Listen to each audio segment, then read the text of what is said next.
Huh? What are you doing in my swamp? Hello everybody, this is Overboy and I'm going to be doing my review for the 2006 movie Ice Age: The Meltdown.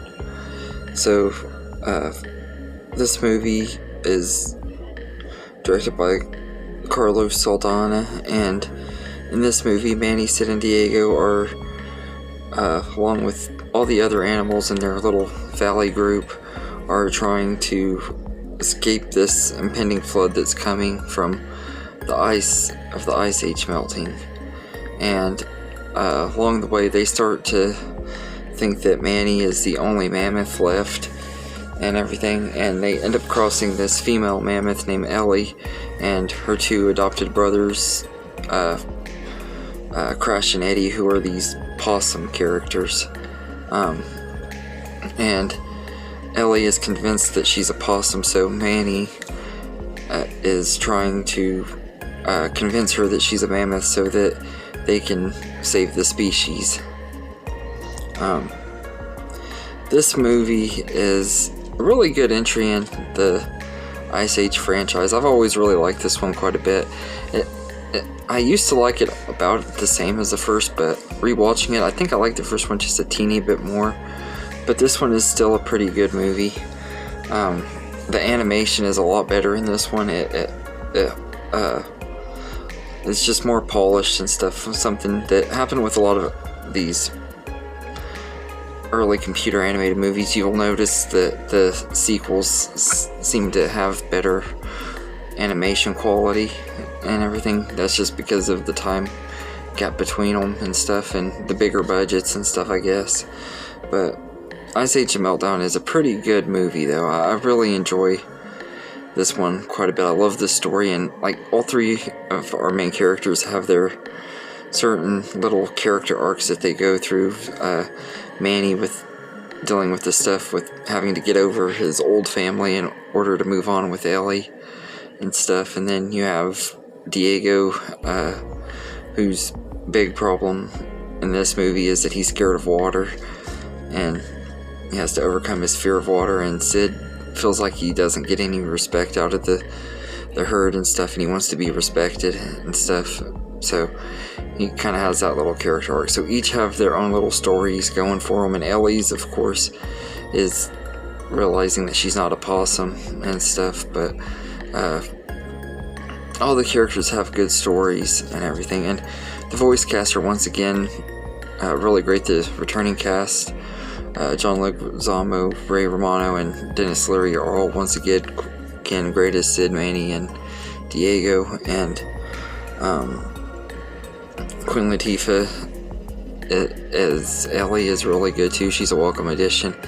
And then you got Crash and Eddie, who are voiced by Josh Peck and Sean William Scott. I don't really care for Crash and Eddie. I never have, really. They're always just kind of been the annoying comic relief characters that, when we already had Sid, who was a pretty funny comic relief character, to be honest with you, I don't see why we had to have Crash and Eddie. They don't really ever add anything to the stories, to the franchise so far. I haven't seen the newest one, which they're supposed to be the main characters in, but this one, I just think they're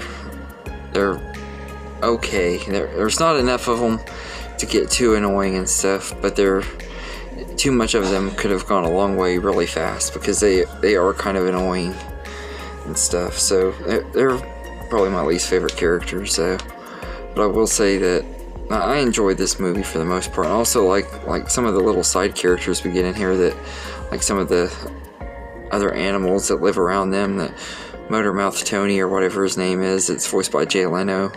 He acts like a car salesman kind of and stuff. I like him. I think he's pretty funny. And the stuff with Scrat in here was pretty funny too. It's not as good in this one as it was the first one. Scrat was more of an afterthought, and they like keep cutting back to him every little bit and everything, but it's like the whole movie he's just trying to get his nut off this piece of ice and stuff. And I didn't really care for the Scrat stuff in this one. It was just okay. Nothing terrible, but didn't really do anything great for the movie either. It just was okay. But all in all, I think Ice Age: The Meltdown is a pretty good sequel. The first one is one of my favorites from my childhood. When this one came out, by the time it came out, my Ice Age fever had died down a little bit. I wasn't really even excited to see it. I didn't see it till after it came out on DVD, and then I ended up buying it like the next day after I got it on DVD because I liked it as much as I did. And it's a really great sequel.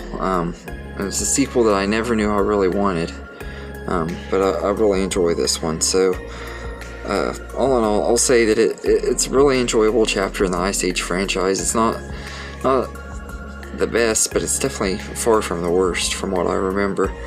But it's pretty good. I think it's a lot better than people tend to say it is. Like I said, the series has gone on so long that people had gotten tired of Ice Age, so you don't really hear much good about it anymore. But there were some good entries in here, and this is definitely one of them. Like I said, it's definitely not quite on that same level of storytelling as the first one, but I still think it's entertaining, and it's a good enough movie for what it is. So Ice Age: The Meltdown, I'd say I'd give an 8 out of 10. It's really enjoyable, and I always have fun watching it. Even if it isn't one of the best in the franchise, I still always enjoy it when I do watch it and everything. So let me know in the comments what you think of Ice Age: The Meltdown, and I hope you enjoyed this video, and have a good day, everybody.